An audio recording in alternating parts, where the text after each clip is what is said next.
رات کا پہلا پہر تھا اور گاؤں کی سڑکیں سنسان ہو چکی تھی۔ چاند کی دھندلی روشنی میں غلام عباس جو ایک تاجر تھا اپنی بیل گاڑی کے ساتھ آہستہ آہستہ چل رہا تھا۔ گاڑی میں کئی قیمتی سامان لدا ہوا تھا اور اس کی آنکھوں میں ایک عجیب چمک تھی، جیسے وہ کسی بڑی کامیابی کی طرف بڑھ رہا ہو۔ اس کی نظریں چمک رہی تھیں، لیکن یہ چمک محبت کی نہیں بلکہ دھوکہ دہی کی تھی۔ غلام عباس ہمیشہ خود کو چالاک اور ہوشیار سمجھتا تھا۔ وہ جانتا تھا کہ آج رات ایک اہم موقع ہے جہاں وہ کسی کو دھوکہ دے کر اپنے فائدے کے لیے سب حاصل کر لے گا۔ وہ گہری سوچوں میں گم تھا جب اس کی نظر سامنے کی طرف پڑی۔ کوئی اور شخص آ رہا تھا جو غلام عباس کو یہ احساس ہو گیا کہ آج وہ جو چاہتا ہے وہ آسانی سے حاصل کر لے گا۔ غلام عباس کے دل میں خوشی کی لہر دوڑ گئی جیسے ہی اس نے اپنے سامنے آتے ہوئے شخص کو پہچانا۔ وہ تاجر تھا جو چند دن پہلے ہی اس سے سودا کرنے آیا تھا، آج پھر اسی رستے پر چلتا نظر آیا۔ غلام عباس نے اپنے دل میں کہا، یہ تو ایک اور موقع ہے اور میں اسے گنوانا نہیں چاہتا۔ وہ تاجر جو خود کو دھوکہ دہی کے بارے میں نہیں جانتا تھا، غلام عباس کے پاس آیا اور خوش دلی سے کہا، بھائی آپ کا سامان بہت قیمتی لگ رہا ہے، کیا آپ تھوڑے سے دام پر مجھے یہ دے دیں گے؟ غلام عباس مسکراتے ہوئے بولا، جناب یہ تو سستا ہے، لیکن اگر آپ میرے ساتھ راستے تک آ کر لے جائیں تو اور بھی سستا ملے گا۔ تاجر نے اعتماد سے جواب دیا، ہمیں زیادہ وقت نہیں ہے، آپ سامان گاؤں تک لے آئیں، باقی پیسہ میں گھر آ کر دوں گا۔ غلام عباس نے جلدی سے تاجر کو اپنی بیل گاڑی پر بٹھا لیا اور سفر پر روانہ ہو گیا۔ آپ کی بیل گاڑی کافی پکی نظر آتی ہے، تاجر نے بات شروع کی، کتنے پیسے چاہیے؟ غلام عباس نے چمک کر کہا، یہ معاملہ بہت سادہ ہے، بس 500 روپے میں آپ کا سارا سامان آپ کے گھر لے جا سکتا ہوں۔ تاجر نے جیب سے پیسے نکالے اور بولا، اچھا لیکن میں گھر تک پیسے نہیں دے سکتا، آپ سامان پہنچا دیں اور میں آپ کو پیسے دے دوں گا۔ غلام عباس نے ایک لمحے کے لیے تاجر کی بات سنی اور پھر خود کو روک نہ سکا۔ اس کے دل میں ایک اور چال چلی، ٹھیک ہے لیکن آپ کو میرے ساتھ آنا ہوگا تاکہ آپ کا مال آپ کے ہاتھ میں ہو۔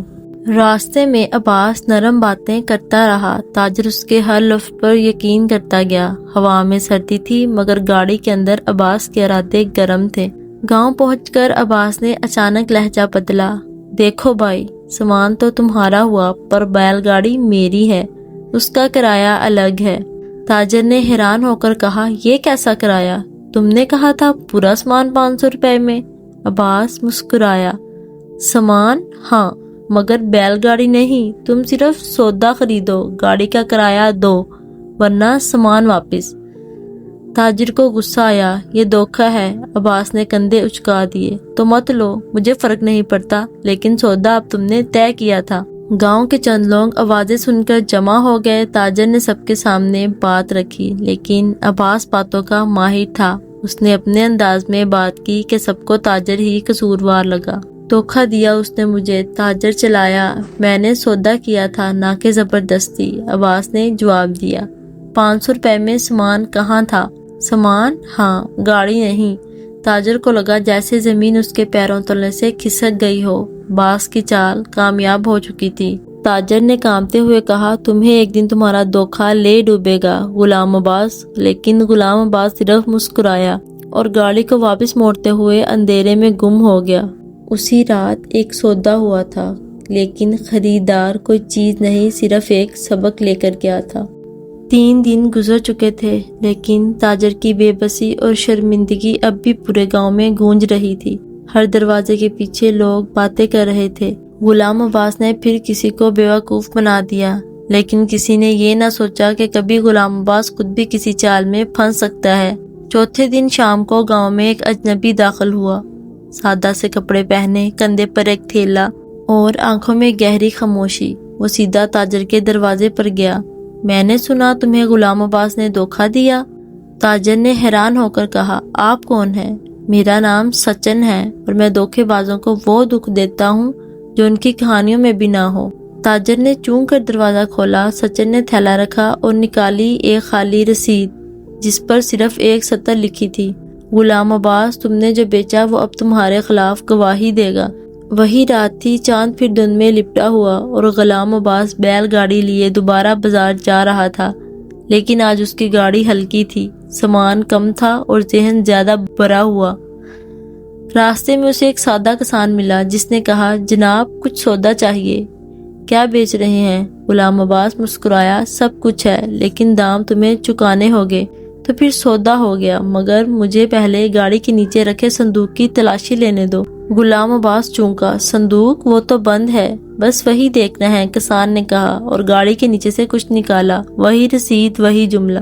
عباس کے ہاتھ لرز گئے، اسے یاد آیا یہی رسید اس نے کئی جعلی سودوں میں استعمال کی تھی، لیکن اس بار وہ رسید جعلی نہیں، جعل تھی۔ اس لمحے کسان نے اپنی داڑھی اتاری، وہی اجنبی سچن۔ عباس تمہاری چلاکی ختم، تمہیں اب اپنے ہی ہتھیار سے مارا جائے گا۔